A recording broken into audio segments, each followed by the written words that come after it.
que hemos estado aprendiendo de que Dios nos ama a nosotros y nos pide que nosotros respondamos a ese amor, y hemos visto que lo más importante o lo que en verdad Dios quiere para nosotros es que nosotros le amemos. Y ahora Cristo nos va a enseñar en esta lectura del Evangelio, que ahí decía San Mateo, pero en realidad es Juan, el capítulo 21 del 15 al 17. Entonces ahí va a estar con usted un bosquejo, vaya ahí con él, y el título del mensaje ahora es: me amas, me amas, me amas. 3 veces me amas. Es la pregunta que Jesús le hace a Pedro. Y el contexto es de que Pedro fue el primero que Jesús va a convertirlo en su discípulo. Dice que Simón, Simón, hijo de Jonás, estaba pescando con su hermano Andrés. Entonces Jesús va a donde ellos estaban pescando y les comparte el Evangelio, y entonces dice que ellos, dejándolo todo, le siguieron. Entonces Pedro, que era un pescador, lo deja todo y empieza a seguir al Señor, y fue uno de los primeros discípulos y apóstoles de Cristo. Después él estuvo en los 3 años ministeriales de Cristo, y un día antes de que Jesús iba a ser arrestado, estaban ahí todos los apóstoles, y de repente sale la conversación y Pedro le dice: Señor, yo te amo más que todos, yo voy a dar hasta mi vida por ti, te amo tanto que soy capaz de dar mi vida. Y Pedro se compromete con Cristo y le dice: yo voy a ir hasta la muerte por ti, no te voy a dejar. Los demás, Natanael, Leví y Judas y los demás te van a traicionar, te van a dejar, pero yo voy hasta la muerte por ti. Y le hace esa promesa. Y después vienen y arrestan a Cristo, y cuando le preguntan a Pedro: Pedro, ¿tú conoces a este que se hace llamar el Hijo de Dios? Y le dice: yo no lo conozco. Lo niega una vez, y de ahí lo niega otra vez, y lo niega 3 veces. Ahora, en mis tiempos, no sé en sus tiempos de ustedes, pero allá en mi pueblito, allá los maestros, en aquellos tiempos los maestros eran como unos padres para los hijos. Yo todavía recuerdo la primera vez allá en mi pueblito, el único maestro que había daba clases para los 6 grados primarias hasta 6º grado. Y yo quería ir a la escuela, entonces yo recuerdo la primera vez que me llevaron, fui de oyente porque no había parvulitos. Entonces yo todavía recuerdo que mi papá le encargó al maestro que si yo me portaba mal, que me dieran mis reglazos. Yo recuerdo que me porté tan bien ahí solo escuchando, yo nada más estaba oyente. Pero los maestros corregían como un padre a los hijos. Entonces en el tiempo bíblico era el mismo contexto, los maestros eran como padres. Sin embargo, cuando un rabino también, para un rabino era aún más que un padre, era el guía espiritual, era todo. Entonces Pedro, cuando niega a Jesús, él se siente como que ha fracasado. Como dice: yo le prometí a mi maestro, al Hijo de Dios, le prometí que iba a ir con él hasta la muerte y fracasé. Me siento un fracasado. Y Pedro se va a donde estaba al principio, se va a pescar. Todos los demás presencian la muerte de Cristo, las mujeres presencian la resurrección de Cristo, y Pedro pescando. Después nosotros ahí nos encontramos en este pasaje. Entonces Pedro, después de haber prometido a Jesús que iba a dar su vida por él, le negó 3 veces, y después de sentirse un fracasado en la vida, volvió a la vida de antes. Pero Jesús, sabiendo que Pedro lo amaba a pesar de que le había negado y que tenía planes para él, va y lo busca. Ahí es cuando nosotros encontramos este pasaje. La primera verdad que aprendemos del apóstol Pedro es que el amor de Dios no depende de nuestras fallas, o nuestras fallas no van a afectar el amor del Señor, el amor que el Señor tiene para nosotros. Note que Pedro había pasado toda la noche pescando y no habían agarrado nada, y Jesús, después de su muerte, él se aparece en la playa donde estaban ellos, prepara un asado y prepara el desayuno, y de ahí llama a Pedro, y ya Pedro viene con su hermano y llegan a la mesa. Ahora, que algo bien interesante es de que va a ser una cena en silencio. Ustedes, aquí no, eso es en la mañana, ocurre en los matrimonios de la mañana, cuando no se hablan y comen sin hablar. ¿Alguna vez le ha pasado que comen y pasan toda la cena o el desayuno, no se hablan?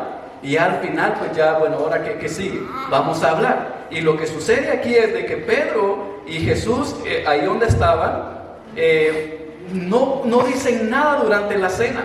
Comen. Y yo me imagino que Pedro, en ese momento de silencio, Pedro estaba con la cara agachada. ¿Y ahora qué le digo al Señor si le fallé? ¿Y ahora qué le digo al Señor si volví a la vida de antes? ¿Cómo le hago ahora? Y comió, y dice que así se alimentó, y dice que comieron en silencio. Pero después, cuando hubieron comido, Jesús dijo a Simón Pedro, y es cuando empieza la conversación. Ahora, algo que podemos aprender aquí es de que el amor de Dios no depende de nuestras fallas. Note que Jesús alimenta a Pedro antes de que él hubiera sido restaurado. Él le da de comer a Pedro, se preocupa por sus necesidades antes de que Pedro fuera restaurado, antes que él se comprometiera a volver a seguir al Señor. Y nosotros aquí podemos aprender de que aun cuando nosotros fallamos al Señor y decimos, Señor, yo te prometo y te prometo, yo ahora sí voy a seguirte, de repente fallamos, el amor del Señor todavía continúa ahí con nosotros. Y esto es lo mismo que pasa con Pedro. Y dice que cuando hubieron comido, es decir, que el Señor le da, lo alimenta, se encarga de él. Y ahí es cuando empieza la conversación. Porque Dios nos busca a pesar de nuestras fallas. Y algo que tenemos que aprender nosotros aquí es de que Dios nos va a buscar para restaurarnos a pesar de que nosotros le fallemos al Señor. A pesar de que nosotros caigamos o nos sintamos derrotados otra vez. Porque el amor del Señor no depende de nuestras fallas. Por eso Romanos 5:8 dice, pero Dios demuestra su amor para con nosotros, en que siendo aún pecadores, Cristo murió por nosotros. Dice la palabra del Señor que Dios demuestra su amor para conmigo y para usted, que a pesar de que uno es pecador, Él muere por nosotros. Él nos ama y lo hace por nosotros. ¿Por qué? Porque su amor no depende aún de lo que nosotros vayamos a hacer. Note que Jesús alimenta a Pedro, y Pedro todavía no había hecho nada por el Señor todavía. Y el Señor se encarga de él. Porque Dios siempre nos da una nueva oportunidad. Dios, si alguien nos da una nueva oportunidad, es Dios. Dios siempre nos da nuevas oportunidades. Y cuando el mundo ya nos dice, ya no, ya te di una, ya con esto nada más, Dios dice, yo te puedo dar otra nueva oportunidad. Y esta es la oportunidad que Pedro recibe. Si Jesús le niega otra vuelta al servicio a Pedro, y Jesús no va a buscar a Pedro, tiene razón, porque lo negó. Pero sin embargo, Jesús dice, no, a mí no me importa eso, no depende. Yo te voy a usar a ti, yo te voy a rescatar a ti, y los va a rescatar, porque el Señor es bueno para darnos oportunidades. Y cuando nosotros fallamos, el que nos puede dar oportunidades es Dios. Y Dios nos da nuevas oportunidades para volver a empezar. Pedro negó a Cristo. Pedro dejó el ministerio y se fue al mundo otra vuelta a hacer lo que tenía que hacer. Sin embargo, Jesús lo va a buscar y lo va a restaurar y le va a dar una nueva oportunidad para que le sirva, para que esté con él, porque Dios siempre nos da nuevas oportunidades. Entonces nosotros siempre tenemos que tener eso en mente, de que el amor de Dios no depende de lo que nosotros hagamos o de si nosotros fallamos o no, porque el amor del Señor ahí está. También lo que aprendemos del apóstol Pedro aquí es de que todos pasamos por un proceso. Y aquí en este caso, el proceso de Jonás. Entonces todos pasamos por el proceso de Jonás a Pedro. Cuando Jesús va a llamar a Pedro al mar, Él le dice, desde ahora en adelante ya no te llamarás Simón, que ese era su nombre, porque era Simón, hijo de Jonás. Ya no te llamarás Simón, ahora te llamarás Pedro. Pero antes lo que representaba era Simón Pedro, o Simón, o Jonás también, que era su otro nombre. Entonces Jonás, y aquí vamos a ver dos representaciones. Por ejemplo, puede ver el versículo 21 ahí, Juan 21:15, dice, Simón, hijo de Jonás, ¿me amas tú más que a estos? Le dijo, sí, Señor, tú sabes que te amo. Jesús le dijo, apacienta mis corderos. Pero lo que yo quiero que usted vea ahí es el proceso, porque Jesús llama a Pedro y le cambia el nombre. Pero en esta conversación de restauración, Él no le llama por el nombre que Él mismo le puso, sino que le regresa el nombre antiguo. Porque es posible que Pedro todavía estaba en el proceso de convertirse entre Jonás a a Pedro. ¿Qué quiere decir Jonás? Jonás quiere decir, o más o menos, alguien que huye de Dios. ¿Alguien escuchó la historia de Jonás? Jonás se conoce cuando se nos viene a la mente Jonás, pensamos en alguien que huye del Señor, y Jonás huyó del Señor. También cuando nosotros pensamos en Jonás, alguien que reclama a Dios. Dios manda a Jonás a predicar a Nínive y Jonás agarra para otro lado, huye del Señor. También Jonás reclama al Señor después de que el Señor perdona a la ciudad de Nínive. Él reclama al Señor que por qué lo hace, y aún reclama por cosas que no eran tan significativas, y hace el reclamo. Y también Jonás fue uno de los que servía al Señor de mala gana. Jonás es uno de los profetas que le sirve al Señor de mala gana. Entonces, si nosotros todavía estamos en el lugar donde está Jonás, tenemos que pasar un proceso para llegar hasta el proceso de Pedro.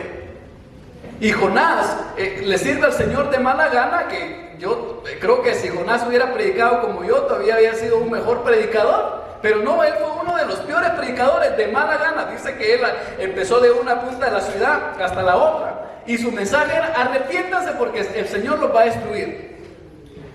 No elaboró un mensaje como el caso de Jeremías. Jeremías preparaba unos buenos mensajes, hacía ejemplos, se ponía yugos, hacía vasijas y daba el ejemplo. No, Jonás, no, si quieren, arrepiéntanse, si no, el Señor los va a salvar. Y pasó por la ciudad, a medio camino no se detuvo.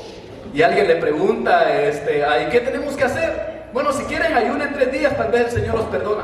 Dice que toda la ciudad ayunó y el Señor los perdonó. Y cuando Jonás vio que lo había perdonado, se va a subir allá arriba del monte y se queda viendo la ciudad. Y empieza que el Señor los perdonó, y empieza a hacerle reclamos al Señor. Entonces muchos Jonases también podemos haber aquí ahora. Aquellos que huimos del Señor, aquellos que le reclamamos al Señor, aquellos Jonases de que servimos al Señor de mala gana o hacemos favores de mala gana. Muchos Jonases, y nosotros tenemos que pasar el proceso de entre Jonás a Pedro. Vea lo que dice Pedro. Pedro, el personaje de Pedro es una roca sólida, alguien que apacenta, alguien que pastorea. Y por último, Pedro da su vida por Cristo. Y todos pasamos por ese proceso entre Jonás a Pedro. ¿Dónde estás ahora tú? ¿Eres uno de los que huye del Señor como Jonás? ¿O eres uno de los que ya está sólido en la fe? ¿Eres uno de los que reclamas constantemente al Señor? ¿O eres uno de los que sirve al Señor de buena gana? ¿Quién somos nosotros? ¿Ya somos Pedro o somos Jonás? Pero todos, hermanos, tenemos que pasar por un proceso. Yo quisiera que usted se imagine esta fotografía: Jesús aquí comiendo la fogata, Pedro ahí, y le dice: Pedro, ¿me amas? Después de que han comido, Pedro, ¿me amas? Y note de que aquí Jesús no le reclama a Pedro que no le amara. Pedro amaba a Jesús y Jesús lo sabía. Pero el Señor quería trabajar con él, quería trabajar en su corazón. Por eso pasó toda esa cena o todo ese desayuno en silencio, trabajando con Pedro, porque lo quería restaurar. Y yo creo que el Señor también nos quiere restaurar a nosotros. Entonces Pedro pasó por un proceso hasta que se convirtió de Jonás a ser un Pedro, una roca fuerte en las cosas del Señor. Alguien que ya no reclamaba al Señor, sino que servía al Señor de corazón. Yo les quisiera decir ahora que nunca debemos de huir del proceso. Pedro quería huir del proceso. Él se fue y él ya no quería nada con Dios hasta que Jesús lo fue a rescatar. Y muchos de nosotros también huimos del proceso. Yo les digo ahora, no huyan del proceso aunque duela, porque ese es el medio que Dios usa para sanarnos. Si no pasamos tal vez por procesos duros, por esos procesos que a veces nos hacen sufrir, no vamos a sanar. Entonces nosotros no debemos de huir de los procesos, porque ese es el medio que Dios usa para sanarnos. También nosotros nunca debemos desvalorar las pruebas. A veces nosotros desvaloramos las pruebas. Yo les digo ahora a ustedes, no desvaloren las pruebas, porque ahí es donde el Señor nos hace fuerte. Nunca desvalores una prueba que el Señor te hace pasar, porque ahí es donde el Señor te está haciendo una mujer y un hombre más fuerte. A veces nosotros decimos, Señor, pero ¿por qué estoy pasando esto? Tal vez eres muy débil, el Señor quiere convertirte en una persona fuerte. Por eso el apóstol Pablo, que las pruebas nos hacen fuertes para conquistar nuestras victorias, para hacernos victoriosos. También nunca reniegues del dolor y del sufrimiento. Nunca reniegues del dolor y el sufrimiento, porque es ahí donde vas a conocer la mano de Dios obrando a tu favor. Y nosotros renegamos, Señor, pero ¿por qué me está pasando esto a mí? ¿Por qué estoy pasando esto? No, ahí es donde tú puedes ver el favor de Dios. No hay un momento mejor que tú puedas ver el favor del Señor cuando tú estás pasando momentos difíciles. No hay un mejor lugar, no hay un lugar apropiado, un tiempo apropiado cuando tú estás pasando sufrimiento o una prueba difícil, porque ahí vas a ver la mano de Dios moviéndose a tu favor. Y ahí vas a ver la presencia de Dios obrando a tu vida. Y ahí es donde vas a ver la gloria de Dios. Por eso dice la Escritura, no les he dicho que si creyeren verán la gloria del Señor obrando a tu favor. En medio de las pruebas, en medio de los sufrimientos, en medio de todo el dolor. Nunca debemos nosotros menospreciar también nuestro fracaso. Mucha gente se siente fracasada y desprecia los fracasos. Yo les digo a ustedes, no menosprecien los fracasos que han tenido en la vida, porque esos en el Señor se convierten en los testimonios o las pruebas de lo que el Señor, de dónde el Señor te va a sacar y lo que el Señor va a hacer contigo. Y va a decir, pastor, pero es que usted no vio todo lo que me hicieron. Usted no vio todo el daño que me hicieron. Tal vez yo no vi, pero el Señor sí vio. Y voy a ver cómo el Señor te va a restaurar, te va a sanar y te va a hacer una mujer y un hombre libre. Pastor, pero es que usted no conoció mi vida de antes. Usted no sabe cómo yo viví antes. Tal vez yo no vi, pero el Señor sí vio cómo era antes. Pastor, usted no tuvo ni idea quién era yo. Yo no tuve ni idea, pero sí puedo ver lo que el Señor va a hacer contigo. En lo que el Señor te puede convertir en una hija y en un hijo de Dios para que le sirvas. Por eso nunca nosotros debemos de desaprovechar el proceso donde Dios nos está pasando. A veces duele porque pasamos por fuego, pero dice la Escritura que aunque pase por el fuego, el Señor va a estar contigo. Y si aún pasa por las aguas, no te vas a ahogar porque el Señor va a estar contigo. Y esa es la promesa que el Señor tiene para nosotros, para su pueblo. Resiste los procesos, resiste las dificultades, resiste cualquier prueba que estés pasando, porque ahí te vas a convertir en un hombre fuerte. Y después vas a decir, gracias al Señor en donde pasé, lo que atravesé, pero ahora soy esto. Y gloria al Señor por eso. Gloria sea al nombre del Señor, porque Él va a estar con nosotros. Y esa es la promesa más grande que nosotros tenemos, la presencia del Señor. Y si tenemos la presencia del Señor, lo tenemos todo. Vamos a estar bien. Hermanos, no se desanime. Manténganse firmes. Y la fuerza viene en la firmeza. Pero si ustedes huyen del proceso que el Señor les está pasando, no van a crecer, no van a ver la gloria de Dios. Por último, el apóstol, aprendemos en la vida del apóstol Pedro, es de que nuestro amor al Señor lo demostramos cuidando a la iglesia. También en este pasaje vemos que en Juan 21:17 dice que Jesús le dijo por tercera vez, Simón, hijo de Jonás. Note que Simón, hijo de Jonás, Jesús bien le habría dicho Simón, Pedro, pero le dice hijo de Jonás. Quiero recordarte quién eres, quién eras tú, quién eres ahorita y lo que yo voy a hacer de ti. Y eso es lo mismo que el Señor nos dice a nosotros ahora. Quiero que recuerde quién eres ahorita, porque te voy a llevar a otro lugar, porque te voy a hacer crecer. Dice, Simón, hijo de Jonás, ¿me amas? Pedro se entristeció de que le dijera por tercera vez, ¿me amas? Y le dijo, Señor, tú conoces todas las cosas, tú sabes que te amo. Y yo creo que nosotros, si el Señor nos preguntara, ¿me amas? ¿Me amas? Y me amas, yo creo que la respuesta de nosotros a nuestro Señor sería, sí, Señor, yo te amo. Y yo creo que el Señor no nos dijera, no es mentira, no me amas. Yo creo que de a todo el Señor dijera, sí me amas, y todos pasamos la prueba de amar al Señor. Pero ahora el Señor dice, ¿me amas? Yo sé que me amas, pero ahora quiero que me demuestres tu amor amando a los demás. Pedro no pudo pasar la prueba de amar a Cristo.